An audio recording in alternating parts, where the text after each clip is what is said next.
พ่นยาเท่าไรก็ไม่หายเพลี้ยอ่อนยังกลับมาปัญหาอาจไม่ใช่ยาที่ใช้แต่เป็นวิธีที่เรายังไม่รู้สวัสดีค่ะที่นี่คือเกษตรทำได้จริงวันนี้เราจะพาคุณไปทำความเข้าใจการป้องกันและกำจัดเพลี้ยอ่อนด้วยสมุนไพรและวิธีธรรมชาติทางเลือกที่ช่วยลดต้นทุนลดสารเคมีและปลอดภัยต่อผู้บริโภคเพลี้ยอ่อนเป็นแมลงศัตรูพืชขนาดเล็กที่ดูดกินน้ำเลี้ยงจากใบยอดและลำต้นส่งผลให้พืชใบหงิกงอเจริญเติบโตช้าติดเชื้อราดำจากมูลหวานของเพลี้ยผลผลิตลดลงอย่างเห็นได้ชัดนอกจากนี้เพลี้ยอ่อนยังเพิ่มจำนวนรวดเร็วมากหากไม่ควบคุมตั้งแต่ระยะเริ่มต้นอาจลุกลามทั้งแปลงในเวลาไม่นานสาเหตุที่เพลี้ยระบาดหนักพบว่าเพลี้ยอ่อนระบาดหนักในสภาพดังนี้อากาศแห้งหรือร้อนจัดพืชอ่อนมีไนโตรเจนสูงไม่มีแมลงตัวห้ามตัวเบียนตามธรรมชาติที่สำคัญมดมีบทบาทช่วยปกป้องเพลี้ยเพราะมดกินมูลหวานของเพลี้ยจึงช่วยขนย้ายและปกป้องเพลี้ยจากศัตรูธรรมชาติสมุนไพรไล่แมลงจึงเป็นทางเลือกปลอดภัยที่เกษตรกรนิยมเกษตรอินทรีย์เน้นใช้สารสกัดจากพืชสมุนไพรซึ่งมีน้ำมันหอมระเหยและสารธรรมชาติที่แมลงไม่ชอบและสมุนไพรที่นิยมใช้ได้แก่ตะไคร้หอมสะเดากระเทียมพริกยูคาลิปตัสสาบเสือ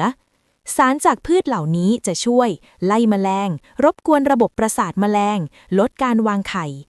สูตรสมุนไพรไล่เพลี้ยแบบชาวบ้านใช้จริงส่วนผสมมีดังนี้สะเดา1กิโลกรัมกระเทียม 0.5 กิโลกรัมพริกสด 0.5 กิโลกรัมน้ำ10 ลิตรวิธีทำ 1. โขลกส่วนผสมทั้งหมด 2. หมักในน้ำ24 ชั่วโมง 3. กรองเอาแต่น้ำ 4. ผสมน้ำเพิ่ม 1:5 ก่อนฉีดพ่นวิธีใช้ฉีดพ่นช่วงเช้าหรือเย็นทุก 3-5 วันและเน้นใต้ใบซึ่งเป็นที่อาศัยของเพลี้ยการใช้สมุนไพรควรทำร่วมกับวิธีอื่นเพื่อประสิทธิภาพสูงสุดสามารถทำได้ดังนี้ 1. ใช้น้ำฉีดแรงดันไล่เพลี้ยน้ำสามารถชะล้างเพลี้ยออกจากใบช่วยลดจำนวนได้ทันที 2. ควบคุมมดหากควบคุมมดได้จะลดการแพร่กระจายของเพลี้ยอย่างมาก 3. ส่งเสริมแมลงตัวห้ามแมลงที่ช่วยกินเพลี้ยได้แก่เต่าทองแมลงช้างปีกใสตัวห้ามกลุ่มแตนเบียน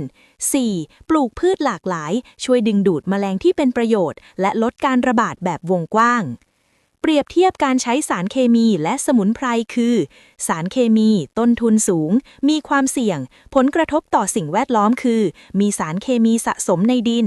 สมุนไพรมีต้นทุนต่ำมีความปลอดภัยสูงและไม่มีผลกระทบต่อสิ่งแวดล้อมเพราะสามารถย่อยสลายได้เกษตรกรที่ปรับใช้สมุนไพรสามารถลดต้นทุนได้อย่างมีนัยสำคัญพร้อมสร้างมูลค่าเพิ่มให้ผลผลิตปลอดสารผลดีต่อสิ่งแวดล้อมและผู้บริโภคการใช้สมุนไพรแทนสารเคมีจะช่วยลดสารพิษตกค้างในอาหารฟื้นฟูจุลินทรีย์ในดินรักษาสมดุลระบบนิเวศปกป้องสุขภาพเกษตรกรนี่คือแนวทางเกษตรยั่งยืนที่หลายชุมชนกำลังนำไปใช้สิ่งที่ทำให้เกษตรกรหันมาใช้สมุนไพรมากขึ้นคือราคาสารเคมีสูงขึ้นความต้องการอาหารปลอดภัยเพิ่มขึ้นนโยบายสนับสนุนเกษตรอินทรีย์ความรู้เข้าถึงง่ายผ่านสื่อออนไลน์แนวโน้มนี้สะท้อนการเปลี่ยนผ่านจากเกษตรพึ่งพาสารเคมีสู่เกษตรพึ่งพาธรรมชาติข้อควรระวังในการใช้สมุนไพรแม้จะปลอดภัยแต่ก็ควรทดสอบกับพืชบางส่วนก่อนไม่ฉีดช่วงแดดจัดและใช้ต่อเนื่องเพื่อผลลัพธ์ที่ชัดเจนเพลี้ยอ่อนอาจเป็นศัตรูพืชตัวเล็กแต่ผลกระทบต่อผลผลิตนั้นมหาศาลการใช้สมุนไพรและวิธีธรรมชาติไม่เพียงช่วยลดต้นทุนแต่ยังช่วยรักษาสิ่งแวดล้อมและสร้างความปลอดภัยให้ผู้บริโภคนี่คืออีกหนึ่งก้าวสำคัญสู่การเกษตรที่ยั่งยืนของไทยแล้วพบกันใหม่ในข่าวเกษตรครั้งต่อไปสวัสดีค่ะ